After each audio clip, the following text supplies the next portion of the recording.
I'm Tyrone Nurse, British super lightweight champion. Check out Pep Talk, real talk. Pep Talk UK.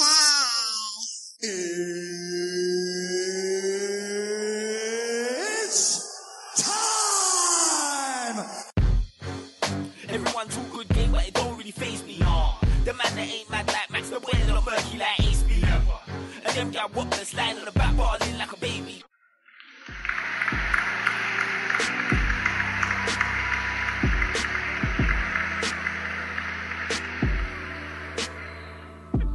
Oi, oi. Welcome to the Pep Talk UK Sports Podcast.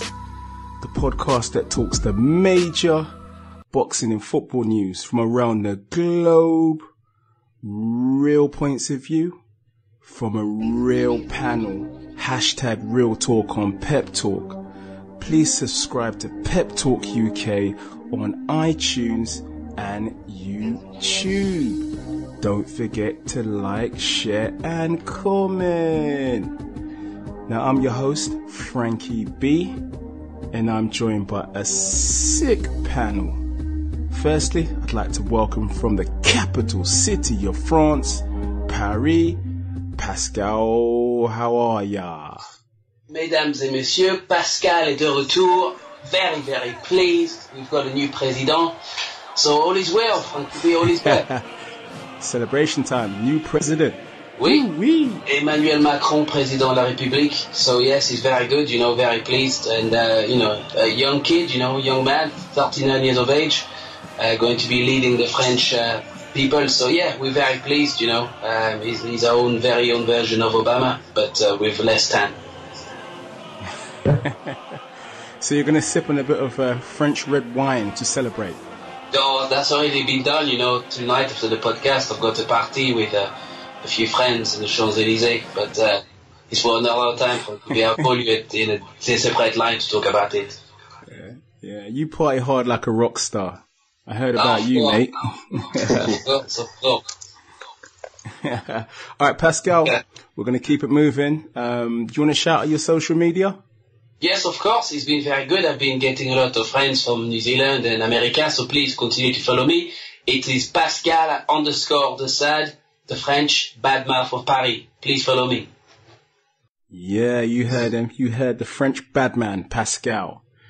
Now, we welcome a man that is a regular US boxing correspondent for Pep Talk UK.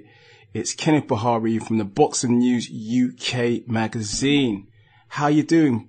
Well, we've got the same old president, so not as good as Pascal, but other than that, everything is good. I can't complain. Mate, your president, we're not even going to talk about your president. Let's stick to the boxing, please. So what's been going on?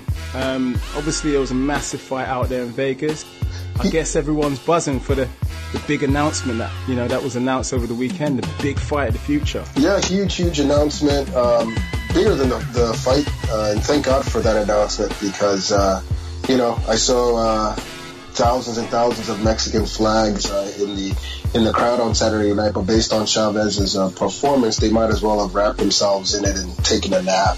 So I'm thankful for that announcement, and I can't wait for that fight in September. Just a quick question. I know this is quite silly, but did Trump turn up? He did not. He was ringside for Mayweather Pacquiao though, so he was right behind Mayweather. So that wouldn't have come as a surprise, but based on Oscar's comments, I didn't expect that to go down. Right. So Ken, I'm going to keep it moving. You want to shout out your social media? Definitely. You can check me out on Twitter, K Buhari. That's K as in Kenneth, B as in boy, OUHAIRIE. Nice. America is repping on Pep Talk. Now, finally, I'd like to introduce a man that knows how to rock the cane rolls perfectly. A man that holds the super lightweight title, the British super lightweight title. It's that guy, Tyrone Nurse. How you doing, bro? I'm good, Frankie. I'm good. Thanks for having us. I look forward to a good podcast. Yeah. We got to welcome you perfectly and say, champ. So how's training going, bro? It's fight week. How's training? Everything's going well. I was busy over there with Trump building a wall around Canelo and Chavez, so it's all been going well. Nah, everything's good. It's just ticking over, tapering down week now. So looking forward to getting back out in the ring and showing some fists. That's right, and you're looking to throw up the H for Huddersfield out there. Yeah, that's it. So it's a local trip. We're just going over hills, so Huddersfield to Leeds. But it's a good bill, and it's, back on TV again. So it's just good to get back out, really. Yeah. So how can people watch your fight this weekend? Can you tell us a bit about your fight, who you're fighting, how they can get tickets? Yeah, I mean, I'm all done with tickets. I don't have any left because I've sold what I've been allocated. So I believe you'll still be able to get some on the doors of the venue at First Direct Arena in Leeds. If not via eventim.com. It's a massive bill. Josh Warrington, Nicola Adams, and a couple of other title fights. I think I've got a decent test in. Andy Keats is a decent lad from Midlands. Southpaw, comes for a fight, his game, goes forward and that. So, like I said, he's a Southpaw, so we've had no Southpaw sparring, so that'll be fun. But, it's one of them, you just get in ring, you do a job, don't you? Obviously, last time out, you just came back to the ring after some time out. And would you say that there was a little bit of rust? Nah, I don't think it was rust. I think because it were like 10 months out on it. I mean, I'm not going to sit and make any excuses.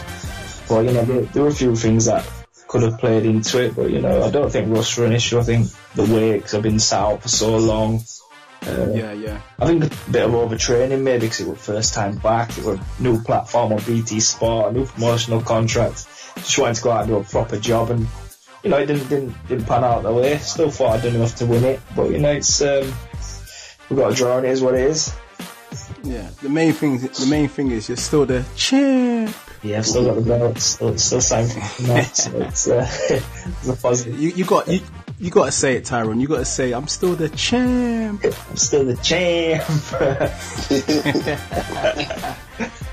All right. So, what are you predicting for your fight come this weekend? What are you predicting? Stoppage, knockout, light work, easy work? I'm one of them to go out and start, boasting and bragging, saying I'm going to knock someone. So I'll tell you I'm going to win. The stoppage comes, the stoppage comes, but the plan's to go out, put in a performance, have a dance about, and win in front of the fans and let them enjoy it. Yeah, because you know what? Just a last question. I hear they call you Tyrone Nurse because after you finish with your opponents, they need some medical attention. Is that right? I'm not gonna say that myself, but there's been a few that I've had trips to hospitals prior to the fight, so that's a fact anyway. Don't mess with the champ. Ladies and gents, attention please for the fight fans locked in. Attention please for the football fans locked in. Now it's time for some real talk on Pep Talk. Let's go!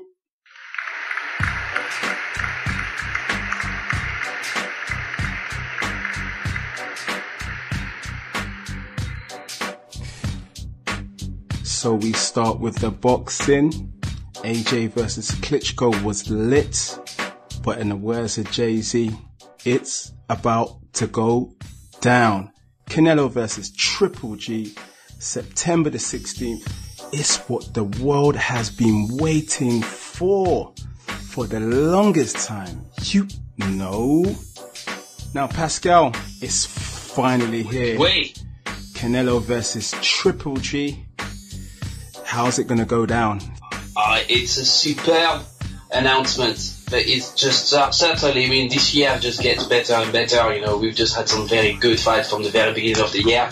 And I'm just so pleased that, the champions are now fighting each other. No more politics. It's certainly very good for boxing. And, Frankie B, it's a very, very difficult one. Very, very difficult one. Look, on paper, yes. Right, this is very simple. Triple G is the undefeated fighter. 37 fights, 33 KOs. He's certainly, he's the Reiki machine, the Kazakh warrior. XZhibit, you know, the god of war. Basically, he's the king of ex-USSR. I mean, I'm sure Vladimir Putin has a poster of him in his bedroom. So he's certainly that kind of. But on the other hand, we have the gingerbread man, Canelo. Very, very good guy. The ginger ninja. Truth be told, I think you can class Canelo as being unbeaten, because I think a loss to Mayweather don't really count. Mm-hmm. Good point. Well, yeah, of course. I mean, you know, he fought the best that ever was. So he was unlucky for Canelo, you know, because he certainly was against the best, probably the best boxer he will ever face in his entire life. But with 51 fights and 49 wins, you know, and only one loss and one draw, you still edge on Triple G because he's not lost anything. But personally, I think it's going to be a cracking fight because Canelo doesn't have the same movement as Daniel Jacobs. Mm-hmm. So he's going to stand there. He's going to trade. You know, he's going to be a fight that's going to require not just the technical ability of both fighters, but the grit and the guts that we expect from a Mexican fighter. And he's going to be a war from the first round to the final round. I predict a KO. I don't believe he's going to go to. Wow. Of course, it's going to be a KO. Somebody is going to be knocked down, and somebody's going to lose the fight by KO. These guys are going to be dying in a ring. It's just going to be a war. It's fantastic for boxing, and certainly going to be better than the rubbish we saw last week against Chavez. But this is going to be superb. I mean, credit to Golden Boy Oscar De La Hoya, because, you know, he's putting his best bet. You know, he's putting literally everything he has on the table, and we'll have to see whether, you know, Canelo is as good as we think he is, or is Triple G as good as we think he is. But I'm edged towards XZhibit. You think Oscar De La Hoya will be singing a bit of P Square, Chop My Money? Well, look, frankly, this fight potentially could have the hallmark of a trilogy. You know, I mean, Triple G is 35, so it's a bit older. But look, if the very first fight is a very good fight, it's a very close fight, the fans will want to see it again, and of course they may even see it a third time, you know, so we could essentially have a new trilogy, you know, the likes of Gatti Ward, Morales, Barrera. It could be Triple G and Canelo, you know, we don't know, but we certainly believe that here in France we think that it's going to be a superb fight, you know, and we'll be waiting for this fight for a very long time, and Triple G has now announced it, and we are very pleased that you know, he's going to be facing Canelo, probably one of the best opponents that he's faced for quite some time. But as I said before, you know, Canelo is not the kind of a fighter to dance around the ring. He's ready to fight, and we'll see whether Triple G can succumb to his body shots and, you know, and his very good technical ability. I cannot wait. You know, it's going to be great. It's going to be great. Arriba! Now, Ken, these guys, they were holding out on us for a long time. Do you think this was part of the story? Was it the right time? Well, I think Canelo being the A-side, that it was the right time for him. You know, he absolutely calls the shots. I never thought that he was dodging him or ducking or anything like that. Or even the new story that I hear out now, the new theme is that he was waiting for Triple G to get old. I don't think he and his team looked at it from a Triple G perspective at all. I think they looked at it from a Canelo perspective, which is we need our fighter to get accustomed to the weight, to grow into the weight. We need to build it up a little bit. And so from Canelo's sense, I think September makes sense. And that's why we're seeing it then. Clearly this fight, they've been negotiating this fight for a long time, and they were finally able to agree on their numbers before this Chavez bout. But I guess it was also a case of Canelo listening to Triple G on the Breakfast Club. If you won't fight, call me. You know. So how do you see it? Obviously, you know, we're all excited. I mean, what's your personal opinion? I mean, at this point in time, who are you favouring? I actually lean toward Canelo. I think that it's a dangerous fight for him, but he's such an intelligent fighter, an excellent body puncher. I think that last Saturday's fight was it wasn't as telling as it should have been, because Chavez Jr. refused to engage, and I don't think that it allowed Canelo to look as good as he possibly could have. I think Triple G's an excellent fighter, but he's a bit one-dimensional, and I also think he's slowing down a little bit too, and I'm not sure he can handle all the dimensions that Canelo could bring. So I wouldn't put money on it, but gun to my head, I'll say Canelo by decision. Now, champ Tyrone, who in your eyes is, from an actual boxer's perspective, who is the better fighter for you? It's a hard fight to pick. I've always said for years, while they've been talking this fight up, that if there's anyone out there that beats GGG, that's a middleweight, light middleweight, that sort of weight, it's a Canelo. I've always said Ward to beat him easy. He's too big and he moves too well. But Ken just made loads of absolute cracking points. And to be honest, all the same things I'm thinking, about how the Chavez fight didn't show what we wanted to see from Canelo, but I think that was purely being down to Chavez just being an absolute shell and just not trying to. He wanted to get through and get paid, didn't he? That's what it weren't in. You think he was drained coming down to the weight? I mean, he lost quite a bit. Yeah, he came down from like 215 pounds or something, didn't it? It's like 50 something pounds. That's just ridiculous. And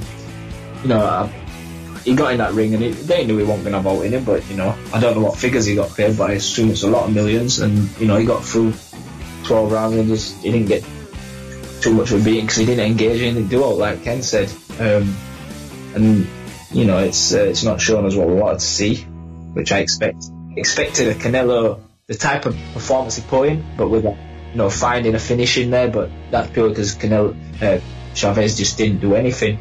He didn't go out. He didn't do what his dad would have done, which was gone out on his shield, did he? So, even if you are weight drinking, just go in there. If you 4 good rounds, if that's all you got, go out and try. What if they'd have caught him? And something happened. You never know, do you? But there's a lot of points Ken just made about maybe GGG is slowing down a bit with his age. Canelo growing into the weight better and filling into a middleweight more. I mean, correct me if I'm wrong, right? When Triple G came into the ring and he shook Canelo's hand, I don't know. For me, Canelo looked a little bit scared. I've got to be real. I think he looked a bit intimidated. There's a few times when I've thought that, when they've done little face-offs and that, I've thought like Canelo looks a little bit, but that might just, I don't know, that different fighters are different, I don't, from a fighting point of view, I can't see why he's intimidated. It's like Ken said, I don't think the fight's not been made because they've been ducking roll.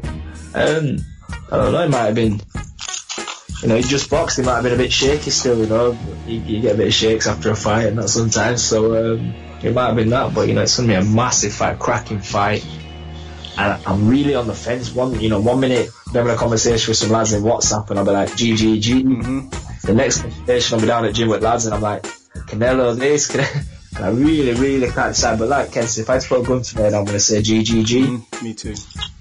But do you know, I didn't realise when GGG got into the ring, I didn't realise the size difference. He is bigger than Canelo.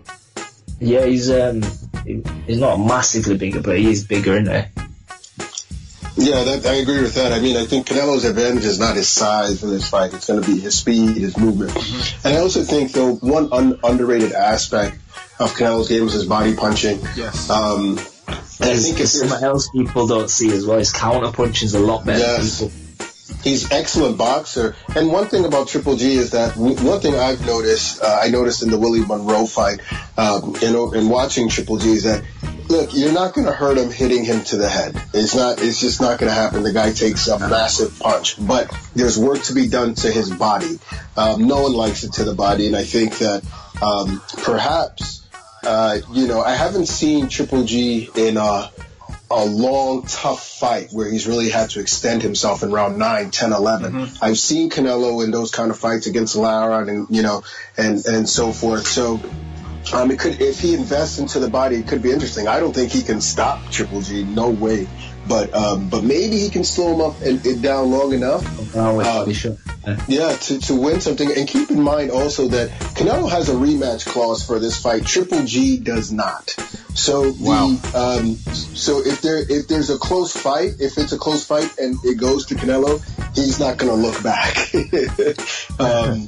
So Canelo, if he loses, can get a rematch if he wants it. Triple G, if he loses, isn't required to get a rematch. So I wouldn't be surprised if Canelo's plans to go in there, box and do enough to win and go home with his faculties intact. Yeah, I was saying that earlier. Yeah, I think it'll be more of a boxing match than a fight, than a war, than they all at war expect. Because think GGG might adopt more of the tactics he had against Lemieux. Broke him down with a jab and used his jab more. I think it was more like that. And even though like when Lemieux landed, he couldn't hurt him. He didn't willingly let him hit him. Still played it safe, and I think it'll be more of a tactical fight than an all-out war like we're expecting. But I think it'll be such a intense tactical affair that everyone will just be like absolutely drawn to it. Hopefully it'll be better than the Chavez fight, that's for sure. Rumour has it that it was Triple G that was quite on top when they sparred back in the day. Yeah. Do you think that's going to play a factor? Is it a factor? It can be, Kai. It depends how you handle, let's say you were the fighter that came off second best. It's how you use that in your mental process if it sits on your mind and you're worrying when you get in the ring. But at the same time, you've got to think it was a fair few years ago, and what, Canelo's what, is 25, 26? GGG's 35, so Canelo might have been early 20s. GGG were a full-blooded, full-grown man when they sparred. And Canelo, well, granted, Canelo were a bit of a beast from 18 onward. He's still what he is now. He's certainly improved, because when he fought TBE Mayweather, he was schooled. Let's be honest about it. I called the second that fight was made. I said in gym, I said to everyone it'd be a sparring session. That was literally, he took him to uni, man. It took him to uni, man. Freshers week. Yeah. Alright guys, well, let's talk about the fight itself, the Mexican derby between Canelo and Chavez Jr. Now Pascal, scoring 120 to 108 speaks volumes, doesn't it? It was a complete farce. From all three judges. And, and Chavez Jr., I think, he carries his last name is a very important name in boxing, and unfortunately he disgraced himself against his father and against him. I was making a cup of tea in between the fight, because I was very concerned at the fact that Chavez did not throw enough punches. I mean, it's just ridiculous. In terms of the punches that, if I remember correctly, I mean, Chavez collected something like 78 punches. You get more strokes than a French prophet in Paris.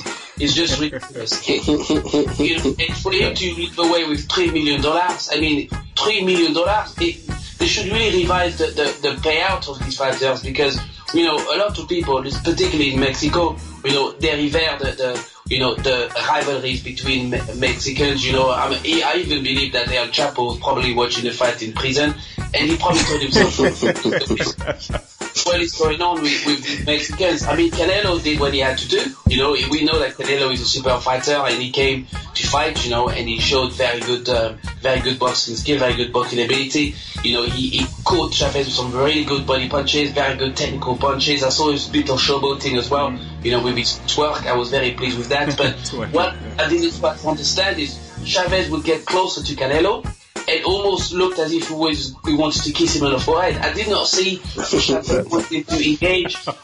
He didn't throw any punches, no body punches, he didn't use his height advantage very well. That was a major factor for me. There's significant height difference between the two, and he didn't use it at all, his reach at all. Of course, I mean, it beggars belief. And also, you could visibly see that Chavez was scared. He was a scared fighter. He was shook. And he was very scared. And, if you're scared, if you're scared, you need to reconsider your career. Maybe you should be, the cutman or the guy that holds the towel or the water or whatever it is. But, you are a boxer. Your father is Chavez, the great Chavez. I remember the fights like the Corrales and the Barreras, the trilogies, these fights are still fights that people talk about to this very day. Wars, complete wars, where, both people from different parts of Mexico are representing not just the country of Mexico, but the cartel they come from, the hood that they come from, And Chavez, to me, seems to be like, I'm just going to go into this ring, get $3 million and go back to where I come from. There was no passion. It was very disappointing, very, very. I mean, I would hear him booze in the crowd.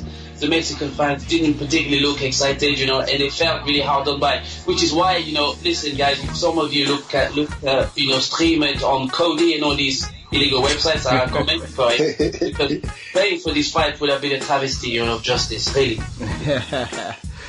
Tyrone, Chavez Jr. is being criticised widely Where do you think Chavez Jr. went wrong? Was it strictly the fact that he just didn't throw enough punches? No, I think taking the fight's where he went wrong. He did it for the money. For me, purely took that fight for the money. There was none of that Mexican pride. There was nothing about that. It was purely about, I'll weight drain the life out of myself. I'll take my $3 million and I'm going to go back to Mexico and get as much weed as I can with it. Did you think he wasn't on the Herbalife? That's, dramatical weight loss, mate.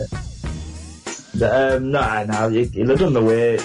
However, he had to do it just to get it off. But I mean, from the day the fight was made, I said there's no way that this is even going to be competitive. I said he'll be taking off too much weight. He's coming down way below what he's used to. It's purely for the money for me. And about a week before, my dad said to me, he said, have you seen the odds on Chavez? I think he was like 10-1. I said, I expect him to be wider than that. I said, because when he gets in that ring, he'll be a shell. I said, he's going to get stopped late. Canelo's going to hammer him. He's going to throw about 4 punches around, and he's just going to get battered and battered and battered. And what we saw were, essentially, that's what we saw. But we just saw Chavez not doing anything that Chavez should. Was it a bit of fear? Nah, he knew we were never going to be able to do it in that ring. He knew he'd never have the energy when he got back in that ring. So, it was, for me, purely about the money. He was taking a big payday, hoping not to get his pride dented by getting knocked out in a Mexican derby and just taking a beating for 12 rounds and getting through it. That's from what I saw. That's how I've my opinion on that fight. Mm-hmm. I think many would agree. Now, Ken, Chavez Jr., I mean, where does he go from here? Is that it now? Does he go back to the drawing board or? No, I hope not. I mean, who's going to pay to watch him again? When's the last time he won a fight? I don't even remember. And this one, to charge fans $75. He had over 20,000 people in the stands, and he threw. I mean, that was a John Ruiz-like performance. I don't know how many punches he threw, but it wasn't many. So I think, look, he made $3 million. He's probably getting a percentage of the pay-per-view. We'll see what those numbers are. But it's time to find a new hobby, And I'm sure he wasn't starving for money anyway. So thank you for that terrible performance. I agree with Tyrone that, look, you cut that much weight, you're not going to be able to do anything in the ring. And they had to have known that before the fight. They had to have known that you can't lose that much weight. Your father's Julio Cesar Chavez Sr. He knows what it takes. And you can't lose that much weight and expect to go in and fight Canelo Alvarez and win. But you can expect to go in and pick up a check. So, that's what they did. I don't know if he was scared. I don't know what was going on in his mind, but I do know what was going on in mine, which was, this is terrible. So I hope we don't see him again. But he might have just frozen on a big occasion. It can happen. Well, that's true, but you know what? I don't think so. I mean, you look against Sergio Martinez. He never stopped trying, and he almost knocked Martinez out in the last round. So I don't think it was stage fright. I mean, he's growing up around the limelight. He's used to it. I don't think he froze at all. Maybe he couldn't do what he wanted to do in there, part because of the weight, part because of Canelo. I don't know, but there just wasn't that much effort. And truth be told, if he was serious about fighting a Canelo, he would have taken up a warm-up bout or two and gotten accustomed to it. But the money probably was something he couldn't pass up, and so they just went for it. Real talk. Now, speaking of disappointing displays, I think you know where we're going now. Joseph Parker. Right. Oh, jeez. Pascal. Look, I'm scratching my head right now. Joseph Parker didn't enhance his reputation. No, unfortunately, everything was bad from the very beginning. The people of New Zealand have got the world champion, and you could have given him a better place to host the fight. Instead he was in some leisure center. Everybody was dressed as if they were going to funeral. It's heavyweight boxing, for goodness sakes, And I've got a few Kiwi friends, and I know they like to party, so I was a bit concerned at that in the first instance. And also, Joseph Parker, to me, failed to to impress. I mean, so, if you consider the fight that took place before against AJ and Klitschko, that was entertaining, and it was certainly Jesse Parker's opportunity to show that, look, I want to be part of that conversation. I want to be, part of the heavyweight division, and I want to be at the pinnacle. And unfortunately, against, in a home crowd, a heavyweight fighter of his caliber with 23 wins, 18 KOs, you expect him to dispatch, the likes of Havzan Kojanu, who's ranked 14th in according to WBO, so you expect a stoppage at the very least, not a war, not certainly, having to go all the way to the 12th round, and afterwards, I mean, Kojanu was insulted Parker, saying he has no power, he's not strong enough. I mean, in your own backyard, it's certainly not the kind of performance to have. So, I mean, I do believe that Parker isn't the best heavyweight in that division. But, even Shannon Briggs will give him a run for his money, I think. But, so what are you trying to say? You're trying to say Harold and Maggie from Neighbours would be disappointed too? Possibly, yes, of course. Yeah, I mean, look, at the end of the day, you can only beat who's in front of you. Mm-hmm. And Jesse Parker has got another win in his record, and he's undefeated. So his stock is pretty much preserved. But we certainly need to see him against better opposition. But if he's going to be struggling like this with the 14th WBO ranked, heavyweight fighter, what happens if he's in the top 10, or the top 5? And also now, looking at Deontay Wilder, is Deontay Wilder now looking at an easy way out to unify the division? Yeah. So Wilder obviously seeing something very weak in so it all looks very interesting now as to why Wilder is calling him out and not calling AJ out. So it's all a big joke, But look, I'm very happy for the people of New Zealand.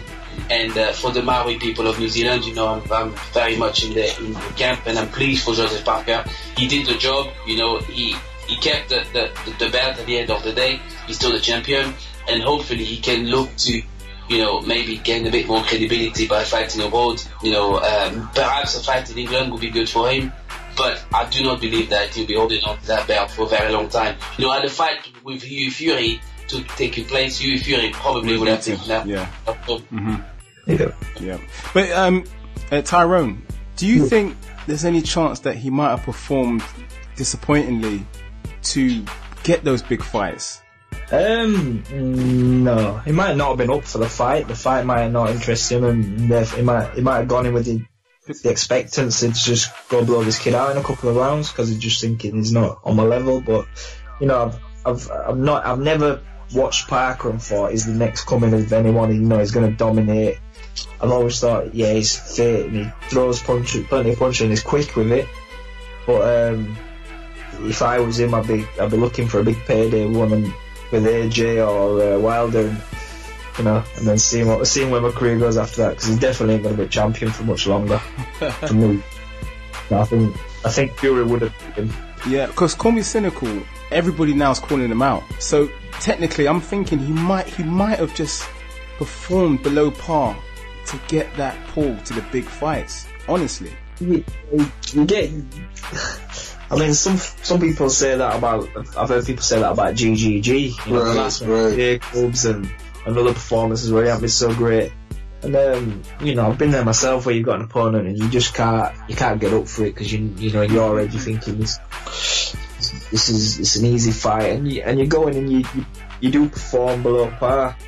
But I've never thought to myself, I'm going to go in and underperform to get the attention of the other champions, because what if you did go in, you're not switched on, and let's say heavyweight, I mean, they all it had. So let's say I'd got caught with a big shot around 4 or 5 and it dizzed him, his legs went and he got stopped. Then where is he? So it's hard to say, for a fighter to go in and underperform on purpose unless you're good enough to do it. If Floyd Mayweather went and did something like that, I'd understand, but he was never going to struggle to get the fight, sorry. But, I don't think there's many fighters out there good enough to go in and underperform on purpose. Ken, do you think Parker will now take on Deontay Wilder, as Pascal was saying, because it looks like easy money for Deontay Wilder? Well, I just want to point out that, well, first of all, I don't think, you know, I love Deontay Wilder, but if Parker's the weakest champion, Deontay's probably the second weakest champion. You know, but the truth of the matter is that Deontay Wilder's been calling out Parker since January. I at a press conference, I believe in January in New York, he mentioned that he had been talking with Parker's people. They wanted to fight, that Parker was supposed to fight Fury at the time. And so they wanted the winner, but they thought the winner would be Parker. So they've been pushing for that fight actually well before this weekend. They've wanted that fight. And it should be noted too that Wilder's been pushing for the Anthony Joshua fight as well for a very long time. And so one thing about Wilder I'll say is that, is he very good? I don't know. He hasn't really looked it. But does he have the heart? Absolutely. I don't think he's afraid to get in the ring with anybody. And ultimately he wants the big money too. So I don't think that he is worried about or he looks at Parker like, well, he's easier now because of that fight. They've always wanted that fight, and that's the fight you're looking for. Don't be surprised. I think Wilder, in terms of his opposition, may surprise people with who he fights next. If it's not Parker, I wouldn't be surprised at all if it's Luis Ortiz. Ortiz will tuck him in. Well, I mean, you know, we'll see. One thing I don't. If Wilder's willing to take that fight, I'm not willing to bet against him. I'd be surprised if he'd be willing to take that fight. But I'm hearing from sources they want the Parker fight, and if not, they're looking at Ortiz because Ortiz is unlikely to get Anthony Joshua, who he's the mandatory challenge for that belt. And to piggyback off of what Tyrone said, I completely agree. You know how they say you can play other sports, but you can't play boxing. I don't think a fighter ever goes into a fight thinking, you know what, I'm going to take a few more punches today so that somebody else can fight me, because one of those punches can put your lights out. So we'll see. I don't know what happened with Parker. That was not a very impressive performance. So if that's what he is, and he's in trouble against Wilder, but it would be wise for Wilder not to underestimate him because he hasn't looked too high himself. You know the funny thing is, on Twitter, I see Tony Bellew's throwing his hat into the ring. Oh yeah. No, that's a good way to go for Tony Bellew. You know. Why not? And I could see that fight happening. You know, and that's a good fight for him. So I can definitely see it happening. I think there's a lot that's still shaking out with the heavyweight division. You've got Pulev and Luis Ortiz, who are number one contenders for Joshua's belts, which means the belt is probably going to get dropped. I don't see him fighting those guys. Who knows? But I think there's a big shakeup that it will all sort itself out in the next month or two, and then you'll start seeing the matchups being made, and I think we're going to be very pleased by the end of the year. Yeah. Well, the heavyweight division is lit at the moment, and the big fights just keep coming. 2017, baby. Now it's interview time, and this week is something a little bit different. Our boxing correspondent Shaz caught up with a young lady who is a world Muay Thai champion, Rusqsana Begum. Pep Talk UK are at KO Gym, and frankly and honestly, I'm a little bit out of my comfort zone here because as much as I like boxing, this is my first foray into Muay Thai. I hope I've even pronounced that right, and I'm joined by a very special lady that appears all over my timeline, and her name is Rusqsana Begum. Ruqsana, how are you doing? I'm good, thank you. And yourself? I'm always well. I'm a little bit nervous today because I know my boxing, or I profess to know a little bit about boxing, but Muay Thai I have no idea. So I'm going to leave it to you to introduce yourself and tell us a little bit about you. So I'm Rusqsana Begum, currently WKO World Champion for Muay Thai kickboxing, and I've been training for around 16 years altogether and 10 years professionally. Now, you said you're a world champion. That's right. Now, I usually only punch or get punched.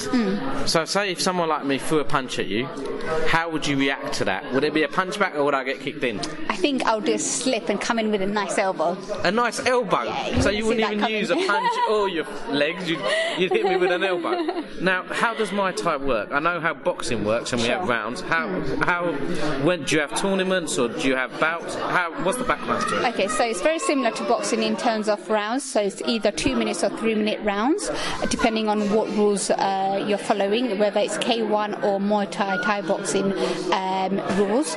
And yes, you get to kick, so it's known as the art of 8 limbs. So you get to use your fist, your elbows, your knees, and your shins. So it's very high intensity, all body workout. But I completely enjoy boxing as well as Thai boxing. So in order to sharpen up my hands, I do a little bit of boxing here at Cool Boxing Gym with Brian. So I think, especially with K1, you need the boxing, to be sharp because you throw the kicks, but you also need to have the skills in order to kind of get the best of both worlds.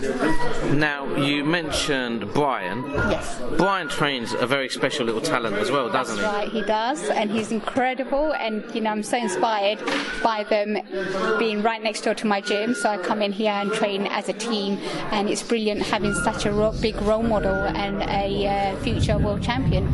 Well, for those of you that don't know who Brian's training, Brian also trains Lance Okoli, Lance TKO himself. That's right, silver medalist and the one and only. In terms of when are you next fighting? What's happening next? So I'm looking to fight on the Bellator kickboxing scene, so I'm hoping that will be my next bout. So I'm still staying very active, staying within my training, doing boxing here at Cool Boxing as well as Muay Thai at KO. So I'm just waiting for the right opportunity to come my way and I'll be on there. What's your training regime at the moment? So I'm training 6 times a week, so it varies in terms of I do technical sparring, pad work, drill work, and then boxing as well as athletics. So I go along to the athletics track where I train with Chris Jar, who also trains Perry Shake Straighten, who's one of the GB athletes. So it's a combination of different disciplines, bringing the best form of training for myself and to be the best that I can be. Now, you're in East London. Yes. You're of Bangladeshi heritage. Yes.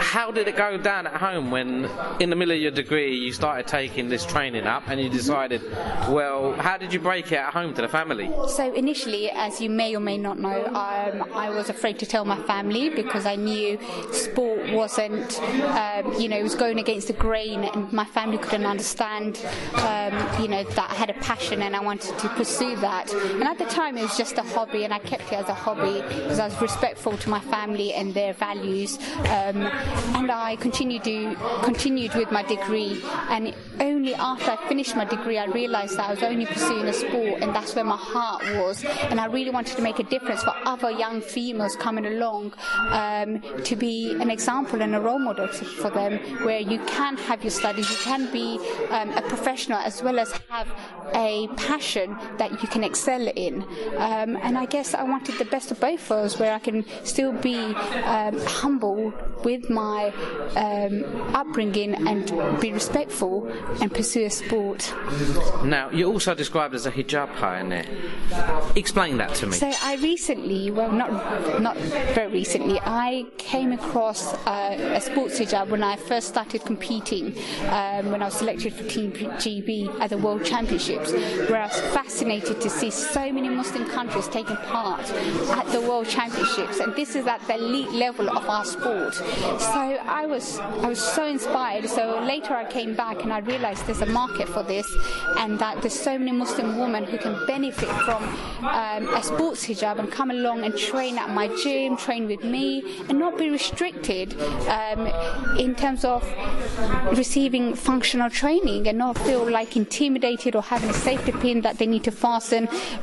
So I designed a sports hijab that can help more Muslim women participate in sport at the elite level and not be held back due to health and safety or discrimination. And I believe sport should be inclusive of all backgrounds, all gender, and all faiths. And the hijab is the Muslim head covering, isn't it? That's right, yes.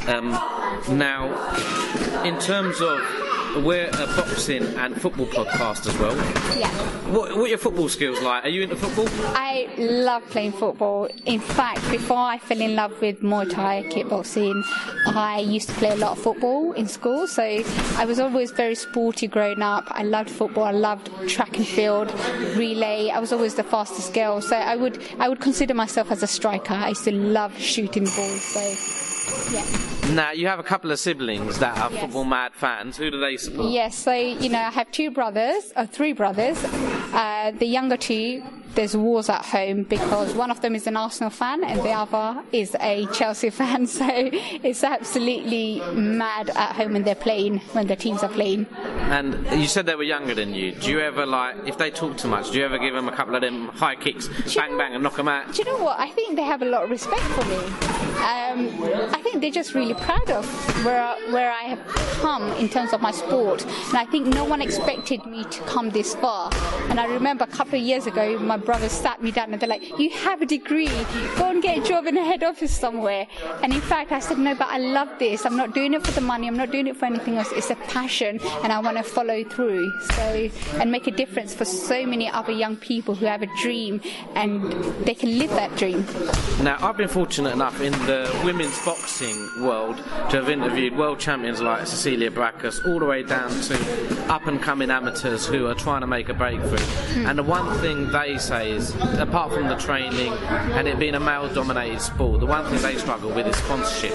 How do you find that in terms of your career? I completely agree. I mean, boxing has a much bigger platform than Muay Thai kickboxing, and you could be best in the world or one of the best in the world and you still struggle for sponsorship. At the moment, I'm a full-time athlete and I just rely on working around my schedule in order to support myself as an athlete, and it's incredibly difficult because my attention is diverted where I should be solely focusing on my sport and becoming the best that I can be, and supporting upcoming future athletes being the best that they can be. So it's incredibly difficult, and I don't know if you know, I also suffer from ME, so that's become a very big challenge in my life in terms of my sport, and that's known as chronic fatigue. So at any time my body can just collapse. So it's difficult.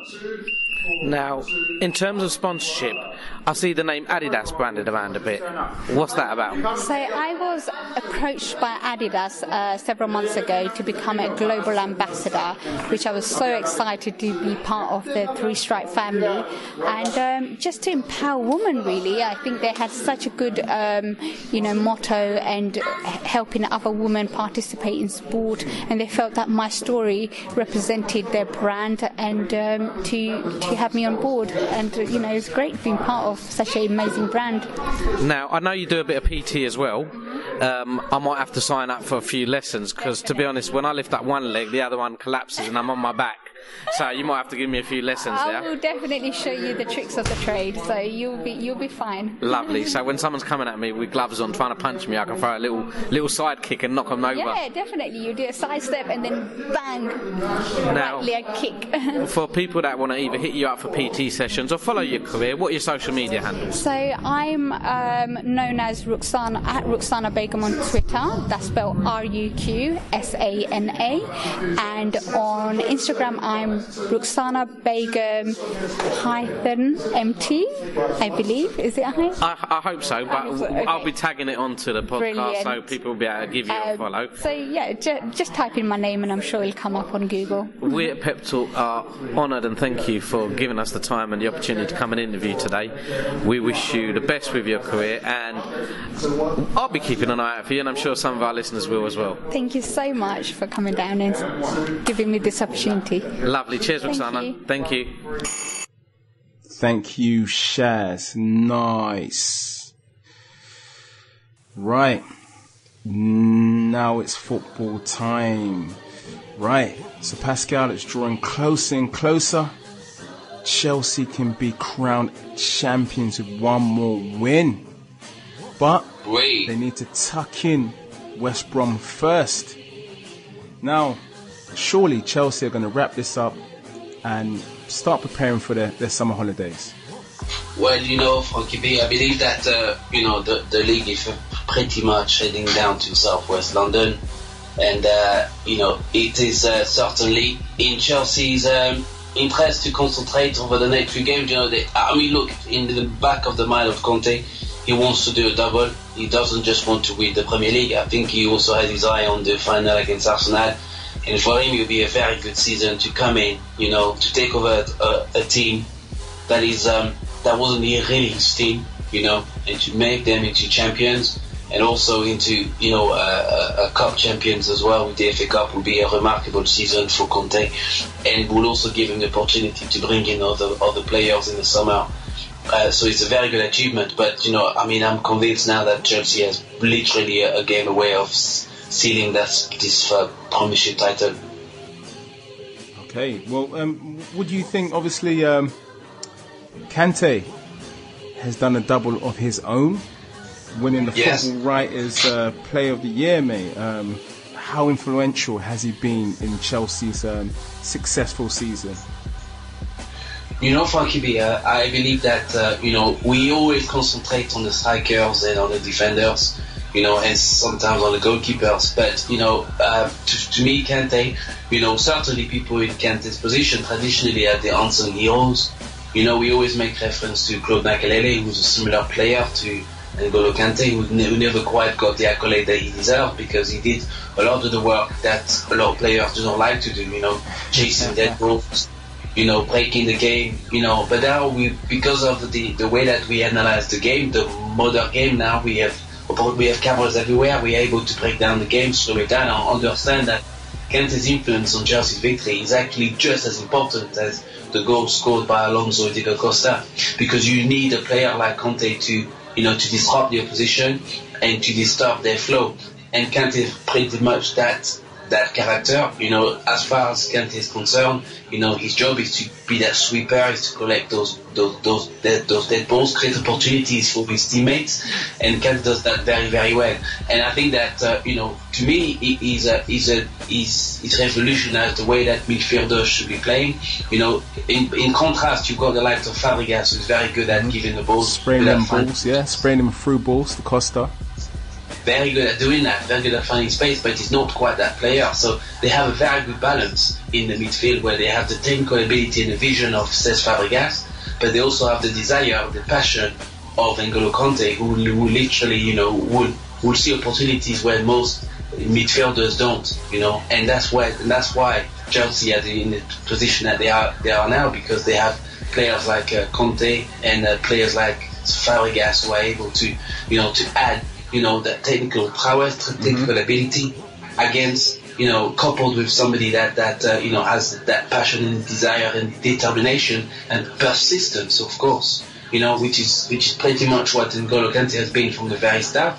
We've seen this when he was with Leicester, and we're now seeing it at Chelsea. So it's not a coincidence, that Chelsea are where they are. Are you saying it's going to be an easy win for Chelsea to pick up that Premiership title this weekend? Of course. Easy work. I believe that one thing that Chelsea has showed over the years is that when given an opportunity to seal a title or an opportunity at the cup, they've done that really well. And I believe that it's going to be, if they're literally one game away from lifting the title. Conte will have literally galvanized the players at the training sessions. The players themselves know what they need to do. And they will not let this opportunity slip up whatsoever. They've lost very few games. I think they've lost just maybe 3 games over the course of the season, and certainly this is not going to be a game that they're going to lose. So I would expect, the celebrations to take place very, very soon. And I also believe it will be a very competitive game also, but Chelsea will certainly score more than two goals and bring the party to Stamford Bridge. It's going to be 3-0. Is that 2? 3-0. Yeah, 3-0 is 3-0. Yeah, it's possible. They scored 3 goals yesterday. you know, and I can see them scoring another 3 goals, you know, as long as Conte doesn't, you know, doesn't show any complacency. But he's very different from Jose Mourinho. He'll always play his strongest team. And as far as he's concerned, he will treat each game at a time. He will not look too much to the final. He will look at what is my next team, what is my next opposition, and I will put out the best team to win that game. So I believe that Conte will wrap up the Premiership title by this weekend, and then he will start concentrating on preparing for the FA Cup against Arsenal, which will be a slightly more difficult game, you know. But you know, it could go either way. You know, I don't believe that just because Chelsea are the Premiership champions that they will equally go into the final against Arsenal and win the FA Cup. It's a game that could literally go either way. Wembley is a very interesting stadium, you know, and it doesn't really belong to anybody. So it just depends on the attitude of the players on their day. But we know that Chelsea are very good at you know, at handling the pressure, handling the situation. But you know, to Wenger's credit, he has also collected a lot of FA Cup during his reign. So you know, it's certainly going to be, to me, the 50-50 fight. It's a 50-50 game, you know. Well, and, let's hope Arsenal do make it a 50-50 fight and actually show some ambition in the game. Arsenal, when it gets a bit tough, we're known to wilt, mate. I mean, look, you know, one thing that the Arsenal players can take from this is that they've already beaten Chelsea this season.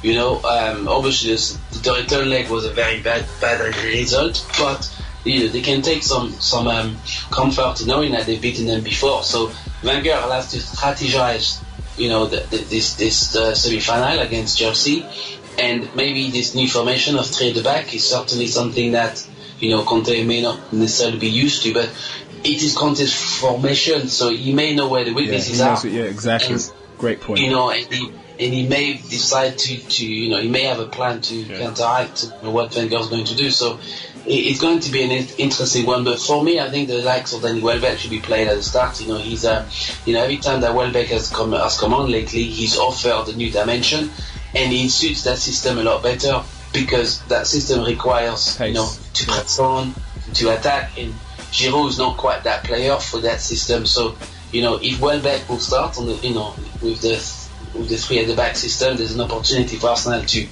get behind the defenders. Gary Kane is not the fastest, and he's prone to making mistakes, you know, and the pace of Welbeck could trouble him, you know. So it is certainly, you know, something to consider. But look, in all instances, you know, Chelsea will become the English champions, you know, for the 4th time, I believe, if I'm not mistaken. You know, it's their 4th title or the 5th title, so they will have done really well, you know, and they certainly are slowly edging away from the London team that's winning a lot of Premiership titles, certainly.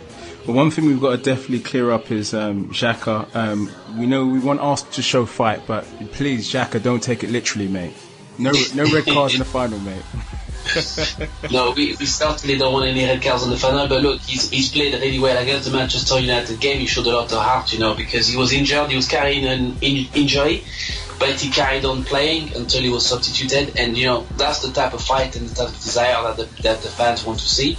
Unfortunately, we don't know what the position is in his injury, but you know, we want to see our players fight. We want them to, you know, to do the very best against, you know, very good opposition. I mean, look, this year's Manchester United has not been the best, but, you know, on paper, it is what it is. It's a defeat for Manchester United against Arsenal, one that's not happened for quite some time. Yes. Certainly under Jose Mourinho, you know, it's first time that Wenger has ever beaten him, so, you know, Wenger will be pleased. And look, if the players can take some confidence from it, it's very important, because, you know, wins breed confidence, you know, and Arsenal have not had much confidence over the last few months, but the more and more they win, the more and more they can actually start believing in themselves, in their ability to win games, you know. So it's important for Arsenal to have as many wins as possible. But look, there's very difficult end of season for Arsenal. Southampton will be very difficult. Yes. You know, Everton will be very difficult. So, you know, and also these are the games that injuries will also appear before the final. So the question for you, Frankie, is will the Arsenal players take their foot off the gas and say, well, we have a final to play for, so, and we're not going to make top 4, so what do we do? You know, so it could go either way. And they might try and avoid injury. for the final. Of course. So, Wenger has a very big job there to motivate his players and to make them believe that top 4 is still available. At the moment, all the teams are not playing very well. Liverpool run the risk of coming out of the top 4. Yeah. Because their results have not been very good. Everton's results have not been very good. Manchester City are very, mediocre. They could creep into third the way things are going. They could creep into that position. Yeah. Yes. 1 point behind Liverpool. It looks so very interesting as to what's going on. So, my concern is that, we always complain Arsenal players don't have the mental strength. So if the players don't believe that they can make top 4, those next 3 games could be catastrophic because they're thinking of the final. So, Wenger has also the need to make sure that his players offer full concentration to the very last game of the season. And take 1 game at a time. Pascal, I've been seeing a lot of jokes from other supporters of other teams on social media about Arsenal, saying new formation, new contract, referring to Arsene Wenger. well, it's 2 more years of 3-5-2. Let's be honest, you and I both know that the fact that Wenger has remained quiet about the contract, it's like, when you have a friend that is with a girl and they're tapping, and nobody wants to say anything, but there's something going on. And Wenger has got this contract, 2-year deal. I'm pretty sure he's going to announce it at the end of the season. Because, if he was going, he would have already told us. But I think that, he's trying to provide a few more wins for Arsenal. I believe he wants to win the FA Cup, and then once he does, he'll probably announce his final 2 years. I think that he will not carry on after that. I don't believe that he will manage any more clubs, to be honest with you. I believe that that'll be the very end of his... He'll move to the boardroom. He'll move to the boardroom after, mate. I don't believe it's the right thing for Arsenal to have Wenger in the boardroom, because, you look at Manchester United, Ferguson in the boardroom has not really helped them that much, He sort of hindered them. I think it would be better for Arsenal, for Wenger to move on completely, and maybe for him to probably start, I don't know, go back to France or come back to France and have a look at players. You just got to remember that Arsene Wenger probably every night sings gigs. I got this club on lock though. But I got this club on lock though. He probably does, but look, it's... we cannot fault Wenger's love for Arsenal. He loves the club so much that he found it very good. Very real talk. He loves the club. So, so we have to give him props for that, in full respect. And sometimes, when you love something so much, you just smother it. And I think that he's been smothering Arsenal for such a long time because of his desire and love for the club. Too much milk tray for the players, mate. I think too much so, and maybe Wenger also gets a bit too close to the players. Maybe he gets too close to them emotionally that he finds it very difficult to make the tough decision that other managers would be prepared to do. And that's a credit to him in terms of... I think, Pascal, sorry to interrupt, but I think that cannon on the badge has to turn to a water pistol on the badge, mate. Well, it's, again, I think it comes from the top too, I think the manager also has to, remind the players that this is a very important fixture in the Arsenal fixture calendar. There are games that we cannot afford to lose, and that's the game against Tottenham and the games against Manchester United. And, sometimes the players who come to play for Arsenal need to understand that those 2 games particularly are no games to be played with, and the players need to be completely focused. So I do agree with you that, as the game begins, let's just leave the pleasantries to the end. Let's just focus on the game, and after the game, whatever the result, we can hug it out, we can shake our hands. But before the game, you have to have your game face on, it's important to have the game face. Okay, well, moving on to some quick predictions. We're running out of time. Now, Arsenal go to the Britannia this weekend. Arsenal against Stoke away. Quick prediction, Pascal? Frankie B, I'm worried. It's a very difficult game, Stoke has never really been a good place for Arsenal. For some reason, Stoke like to play Arsenal very well. They like to change their game, and I predict a very, very difficult game. To me, it's a draw. It's a draw? Yeah, well... Just a draw. It's a draw. I think Arsenal might win this one. If Tony Pulis was Stoke's manager, I would say Arsenal would lose the game. But Mark Hughes likes to play expansive attacking football, and Arsenal like teams to come out. Okay, well, let's see. But I've got the draw 2-2. You know, that's my take on it. 2-2. Shaqiri brace maybe. Probably. or Arnautovic and Shaqiri. Arnautovic, he's a problem. Now moving on, last couple of featured games. West Ham versus Liverpool. Now James Milner, he missed his penalty in the last Liverpool game. How Liverpool, you know, they were looking very much odds on for the Champions League, and now City are a point behind them, and it very much looks like they could drop out the top 4, and they've only got 2 more games left. Potentially, you know, they've got Mane injured. I think Coutinho is injured as well, and they just don't seem to be firing very well, you know. And I mean, look, West Ham had the big party spoilers, you know, our Tottenham fans. So for me, I think that West Ham could edge it, you know. I mean, you know, Lanzini could be on fire. He could decide to score a few goals, you know. And I think that West Ham have got the capabilities to trouble Liverpool. So I would fancy West Ham again, you know, to certainly get a win or even to another draw. Draw, okay. I'm going for a West Ham victory. I feel West Ham are going to want to give their fans a nice season-end send-off, mate. And follow up that good win, defeating Spurs. So I'm going to go for a 1-0 West Ham victory, mate. Lanzini. Okay, finally, there's a big game. There is another big game this weekend. And it's Manchester United versus Spurs. Now, Spurs, obviously not going to win the title. Yeah, let's be real. Will Spurs be licking their wounds and just give this game up and forfeit the result? No. I think that Spurs will be going all the way, you know, and I think that Spurs will be wanting to cement themselves as a you know, a regular top 4 side. And for them to do so is they need to beat teams like Manchester United. You know, I think that Mourinho has got his eye firmly set on the UEFA Cup. Europa, yeah. You know, he's literally 2 games away from it. He has to make sure that they don't concede against Celta Vigo, and he has to probably, you know, consider winning against Ajax, and Ajax will be very difficult. It won't be an easy game, you know, but in Mourinho's point of view, that's what the game is preparing for.